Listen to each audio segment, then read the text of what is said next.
What are we? No, seriously. What are you and what am I? Well, we're human, of course. We're flesh and bones. We're made from atoms and we live in the vastness of the universe. But is that it? When you strip everything away, what is a human?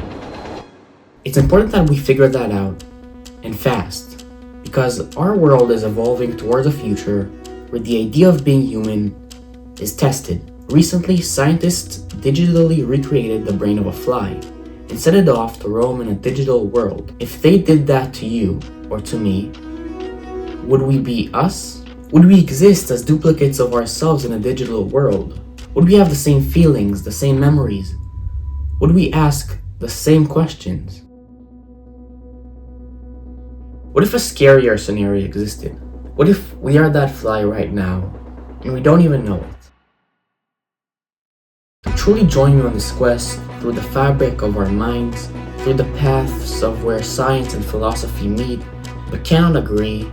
I will ask you to open your mind. Allow yourself to see the world for what it is and what it isn't. This might be a little scary, so let's just get started. At the very beginning, I asked you, what are you? But now I ask you, where are you?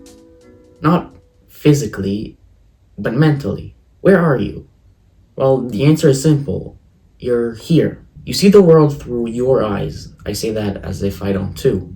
We see the world through our eyes. We hear the world through our ears. We feel the world through our hands. But for any of it to even make any sense, it needs to go through here first. Without our head, without our mind, we are nothing. We do not exist. But our mind isn't always truthful. We dream, and while in that state, we believe it to be absolute reality. We watch movies, and we know that what is going on isn't real, but we still get stressed. We still feel sad. We live through moments that we could have sworn have happened before. Our minds are fragile and easily manipulated. For all we know, we might be the fly. We might be digital synthetic ones and zeros. There's the story of the red lamp.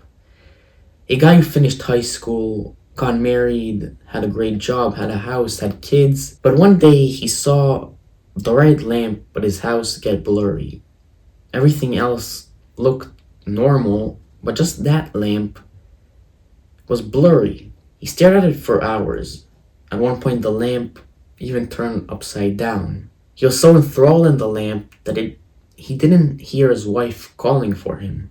The lamp began to grow, and it grew until it consumed the entire house. This shows us that our minds aren't flawless. It doesn't always tell the truth, but it's all that we truly have. The guy ended up waking up. He didn't know what had happened, but slowly things started making sense again. He didn't have a wife, didn't have kids, didn't have a house. He was still in high school. He suffered an injury to the head and was unconscious for only a few seconds. And in those seconds, his mind created an entire life. For all I know, I might be the only person alive. Everything else might just be a dream, a concussion, or something else entirely. I told you I was gonna get a little spooky. I choose not to believe that because I'm not that full of myself. But it's also kind of depressing. You can only choose to believe what makes you comfortable. But let's put that aside for now. It's a little too stressful. But it's also just a possibility, an assumption, for the next few minutes at least. We need something more concrete. Because physically, what are you? What is the physical essence of a thought? Our minds are nothing but neurons firing back and forth. They make connections, and we call that memory. As the connection between a group of neurons strengthens, we call that learning. For a thought to form, neurons need to fire. This is a hamburger, this is a pencil, and this is shooting a basketball. But thoughts are more layered than that. When you learn to walk, a group of neurons got closer and closer, strengthening their connection. Anytime you walk, those same neurons fire in the exact same order. Anytime you think of walking, the same thing happens. When you think of going to a movie with a girl you like, the walking group is activated, the eating group is activated, the popcorn smell group is activated. The group in charge of the funny feeling you get when you see her is also activated. All of these groups activate together. Memories, feelings, smells. They allow you to imagine a thought. They allow you to exist in a moment that was never really real. But why? Why do those tiny cells even need memories? Need feelings, need a personality? It's very strange. At the end of the day, those cells, those neurons are just hydrogen and oxygen and carbon atoms. The same building blocks that build everything else in our universe. How come those same tiny particles were able to come together and form something so complex that it was able to name them? Somehow it did. When you look at yourself, are you atoms with the ability to think? Not really. Are you cells able to think? Not really. So are we even the brain? The brain gives us the ability to think, but we don't fully control it. We have reflexes and predisposed abilities that just exist. Things not in our control. We are not the mind, we are not the body. You take either of them away and we disappear. So what are we? Like a computer, it has a screen, it has a processing unit. The computer comes pre-installed with software and with computer abilities. It just does a bunch of things on its own. You don't need to tell it what should happen when you click a button. It just knows. So what if we are like a computer? Our bodies are monitors. They are told what to do by the mind, the processing unit. And we are just users of this computer. We are neither the mind nor the body, but we are users of them both. But then, what is even our physical manifestation? Are we even ever ourselves? Let me ask you something. Imagine I give John this car. Look at him, he's so happy. Oh no, there's a nail in the tire. Well, better replace it. The engine isn't doing so well. Let's get a new one. Another tire replaced. The doors need changing. The seats are getting a little old. Over the years, he replaced every part of the car that I gave him. So, is it still the same car? Here's an easier one. When I gave John the car, I left him a hammer too. He eventually replaced the handle, and after a few years, he replaced the hammerhead as well. It's clearly a different hammer, and it's almost certainly a different car. If you're older than 15, then it's guaranteed that you don't have any of the same cells that you had when you were born. Are you the same person? Physically, absolutely not. When I look back even 2 or 3 years, I don't feel like the same person. I know it's me. I still have the same parents, the same family, many of the same friends. But even mentally, I'm not really that person anymore. The scarier truth is that within a few years, this version of me right now will die. I will never realize it. It won't hurt, but it will happen. Are you ever you? If I had a magic machine, I stepped inside and when I got out, there was an exact duplicate of me waiting. 100% of the same DNA. Other me will almost certainly feel that he is real me. We will have the same thoughts, probably, the same feelings. Is he me? I would say no. I am me. He is a duplicate. But if this version of me died, what will happen? A part of me feels as if I would just keep living but through the duplicate's body. It sounds impossible, even stupid, but that would almost certainly be the case because he is just me. These are fictional ideas, so why are we even talking about them? Well, because they won't be fictional for long. No, we are not close to making magical machines that can perfectly duplicate people, though that is a good idea. Anyway, in the beginning, I was telling you how recently the brain of a fruit fly was scanned and digitally recreated. This breakthrough will get us one step closer to eventually digitally recreating human minds. It makes some dystopian sense. If your mind could be cloned, you could place it inside a robotic body and you will never need to die. We agreed before that you're not the body, you're not really the mind, but you're just users of them. Thus, a biological mind and a biological body do not need to be present for you to be conscious. And if you are conscious, then you are alive. Maybe you're not human anymore, but you still have feelings, you still think of going to the movies with that girl. The thoughts are still electrical signals firing through synthetic neurons. Open your mind. By all reason, you are you. Just not flesh and bones anymore. It's insane, but it's already happening in some sense. ChatGPT, Claude, Gemini, Grok, these are large language models. In the near future, what stops them from having digital minds? They use the same infrastructure as human ones. They're already pretty close. They aren't conscious yet, really. I don't believe ChatGPT has feelings, but could it?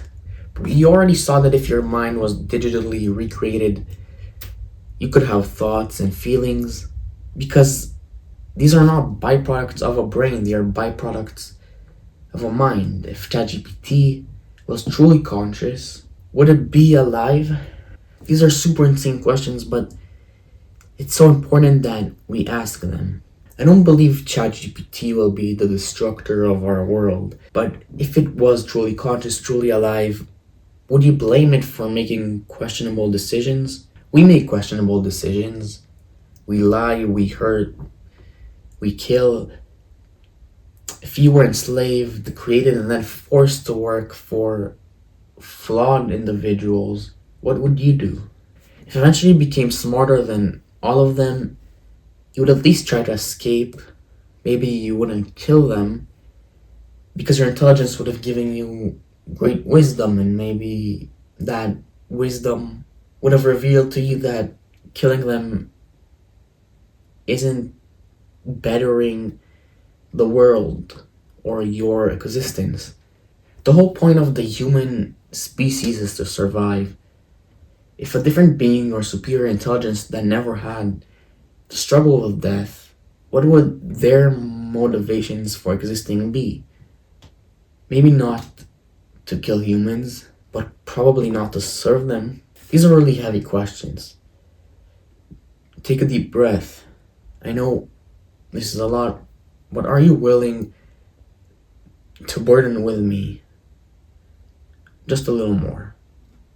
Because I have said the word consciousness a lot, but we still haven't explored what that even means. It seems simple, but when you think about it a little longer, you see that it's actually pretty complicated. What is consciousness? Well, we can try to form a definition from what we know about ourselves. We have awareness, we know that we exist. AI seems to have awareness as well, but as far as we know, it doesn't. If I placed you inside a closed room, every few minutes a piece of paper with symbols on it comes through the door. In the room, there's a book. It tells you what to write back based on what was written. You don't know what the symbols mean or what you're responding back, but the person on the other side would swear you do.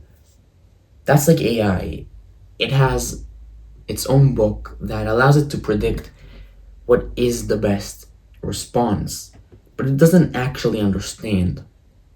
At least not yet. So we are aware, but we also have uniqueness. We have unique feelings, unique experiences. These two ideas are the pillars of what consciousness is. But suddenly intelligence would be another one of those pillars, no? A dog is somewhat aware. It has feelings. It can feel sad and happy, but it's not conscious, is it? Is it not intelligent enough to? Maybe consciousness is a scale that is amplified by intelligence. You must have some level of intelligence to be aware, to process emotions in the first place. The more intelligent you are, the more conscious you are. But if a far superior intelligent being looked at us, would they believe that we are not conscious? Consciousness is likely a byproduct of survival. Every type of life, conscious or not, their goal is to survive. For humans to be able to survive, we needed to evolve. And as our part of our evolution and increased intelligence, we probably started becoming more aware of our need for survival. Consciousness likely can be manufactured, but is it a force of nature? Will every species evolve far enough to form intelligence, form consciousness? If so, then there almost certainly must be other conscious beings in the universe. Certainly, there must be many of them. But are they more or less conscious than us? If there are millions and millions of conscious species out there, what does that mean for us? Are we not that special? Are we not that important anymore? We like to believe we are important because it gives us something. It gives us meaning. It makes us stand out. It makes us mean more. But on the flip side, if we are that unique, isn't that just as scary? Why are we the only ones that are able to even understand that we are alone? It's crazy to think, but as far as we know, we are that unique. Something happened a long time ago that allowed us to exist at a level that no one else could. Our world is full of the living. Our universe is likely full of the living. But are we the only ones alive?